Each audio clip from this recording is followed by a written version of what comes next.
नमस्कार, आपका स्वागत है। दोस्तों, महाभारत ग्रंथ में मनुष्य को भोजन करते समय कुछ बहुत ही जरूरी नियम बताए गए हैं। अगर कोई मनुष्य नियमों का पालन करते हुए भोजन करता है तो उसे आरोग्य के साथ ही सुख, समृद्धि और वैभव की प्राप्ति होती है। शास्त्रों में बताए गए ये नियम वैज्ञानिक दृष्टिकोण से भी परिपूर्ण है। इस प्रकार से भोजन करने पर मनुष्य सभी देवी देवताओं का आशीर्वाद प्राप्त करता है। अतः आप भी भोजन करते समय इन नियमों का पालन अवश्य करें। तो आइए बिना देरी किए जान लेते हैं वो कौन से नियम हैं। पर उससे पहले अगर आपने चैनल को सब्सक्राइब नहीं किया है तो इसे सब्सक्राइब कर लीजिए।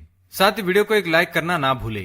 सबसे पहली बात, भोजन करने से पहले 5 अंग, 2 हाथ, 2 पैर और मुख, इनको अच्छी तरह से धोकर ही भोजन करना चाहिए। भोजन से पहले अन्न देवता एवं अन्नपूर्णा माता की स्तुति करके उनका धन्यवाद देते हुए तथा सभी भूखे प्राणियों को भोजन प्राप्त हो, ईश्वर से ऐसी प्रार्थना करके ही भोजन को शुरुआत करनी चाहिए। भोजन बनाने वाली महिलाओं को स्नान करके ही शुद्ध मन से मंत्र जाप करते हुए ही रसोई घर में भोजन बनाना चाहिए।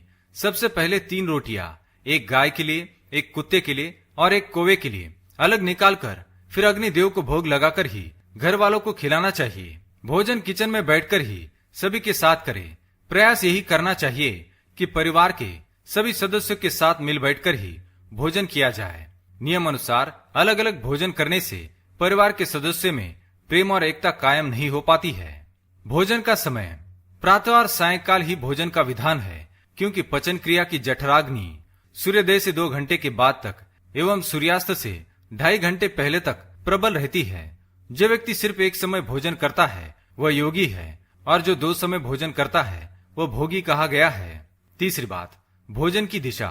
भोजन पूर्व और उत्तर दिशा की ओर मुख करके ही करना चाहिए। दक्षिण दिशा की ओर किया गया भोजन प्रेत को प्राप्त होता है। पश्चिम दिशा की ओर किया हुआ भोजन खाने से रोग की वृद्धि होती है। चौथी बात, ऐसी अवस्था में भोजन ना करे। शैया पर बैठकर अर्थात बिस्तर पर बैठकर अपने हाथों पर रखकर या टूटे फूटे बर्तनों में भोजन कभी करना नहीं चाहिए। मलमूत्र का वेग होने पर भी भोजन करना नहीं चाहिए। कलह अथवा क्लेश के माहौल में भी भोजन करना अनुचित माना गया है। अधिक शोर शराबे के स्थान पर भी भोजन करना उचित नहीं। पीपल एवं वटवृक्ष के नीचे बैठकर भी भोजन नहीं करना चाहिए। परोसे हुए भोजन की कभी निंदा नहीं करनी चाहिए। खड़े खड़े भोजन करना भी अनुचित माना गया है। जूते पहनकर या सिर ढककर भी भोजन नहीं करना चाहिए। आइए अब जानते हैं भोजन कैसा होना चाहिए। बहुत तीखा या बहुत ही मीठा भोजन नहीं करना चाहिए। किसी के द्वारा छोड़ा हुआ भोजन भी कभी ग्रहण नहीं करना चाहिए। आधा खाया हुआ फल, मिठाइयाँ आदि फिर से नहीं खानी चाहिए। खाना छोड़कर उठ जाने पर दोबारा भोजन कभी करना नहीं चाहिए। जो कोई भी ढिंडोरा पीटकर खिला रहा हो वहां पर जाकर कभी भोजन नहीं करना चाहिए। पशु या कुत्ते के द्वारा छुआ हुआ भोजन कभी करना नहीं चाहिए। रजस वाला स्त्री के द्वारा परोसा गया भोजन भी करना अनुचित है। श्राद्ध का निकाला हुआ, बासी या मुंह से फूंक मारकर ठंडा किया गया भोजन भी करना अनुचित है। बाल गिरा हुआ भोजन भी ना करे। अनादर युक्त अवहेलना पूर्ण परोसा गया भोजन भी कभी ना करे। कंजूस के द्वारा वैश्या के हाथ का, शराब बेचने वाले का दिया भोजन भी और ब्याज का धंधा करने वाले व्यक्ति का भोजन भी कभी करना नहीं चाहिए। छठी बात, भोजन करते समय ध्यान रखे। भोजन के समय मौन रहे। रात्रि के समय भरपेट ना खाए। अगर भोजन करते समय बोलना आवश्यक है तो केवल सकारात्मक बातें ही करे। भोजन करते समय किसी भी प्रकार की समस्या पर चर्चा ना करे। भोजन को बहुत चबा चबा कर खाए। सबसे पहले मीठा, फिर नमकीन और अंत में कड़वा खाना चाहिए। थोड़ा सा भोजन करने वाले को आरोग्य, आयु, बल, सुख, सुंदर संतान और सौंदर्य प्राप्त होता है। सातवीं बात, भोजन के पश्चात क्या नहीं करना चाहिए।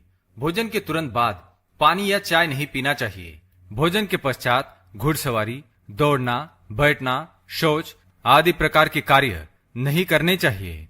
भोजन के बाद क्या करें। भोजन के पश्चात दिन में भोजन करने के पश्चात टहलना चाहिए और रात्रि के समय 100 कदम टहलकर बाईं करवट में लेटना अथवा वज्रासन में बैठने से भोजन का पचन अच्छे से होता है। भोजन के 1 घंटे के बाद मीठा दूध एवं फल खाने से भोजन का पचन अच्छी तरह से होता है। भीष्म पितामह ने अर्जुन को दिए महत्वपूर्ण संदेशों में कहा गया है कि जिस थाली को किसी का पैर लग जाए उस थाली का त्याग करना चाहिए। ऐसी थाली विष्ठा के समान त्याज्य होती है। भीष्म पितामह कहते हैं कि भोजन के दौरान थाली में बाल आने पर उसे वहीं पर छोड़ देना चाहिए। बाल आने के बाद भी खाए जाने वाले भोजन से दरिद्रता का सामना करना पड़ सकता है।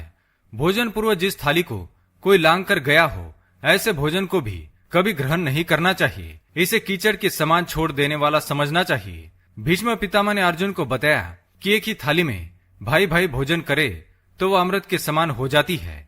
ऐसे भोजन से धन धान्य, स्वास्थ्य और लक्ष्मी की वृद्धि होती है। भीष्म पितामह के अनुसार पति पत्नी को एक ही थाली में भोजन करने को निषिद्ध माना गया है। भीष्म पितामह के अनुसार एक ही थाली में पति पत्नी भोजन करते हैं तो ऐसी थाली मादक पदार्थों से भरी मानी जाने वाली होती है। पत्नी को पति के भोजन के उपरांत ही भोजन करना चाहिए, इससे घर में सुख समृद्धि बढ़ती है। तो दोस्तों, ये थी वो महत्वपूर्ण बातें जो महाभारत में बताई गई है। अगर ये जानकारी आपको पसंद आई तो वीडियो को लाइक करें, कमेंट में जय मां अन्नपूर्णा अवश्य लिखें, साथ ही चैनल को सब्सक्राइब करें ताकि आप ऐसे आध्यात्मिक जानकारी वाले वीडियो देख सके। धन्यवाद।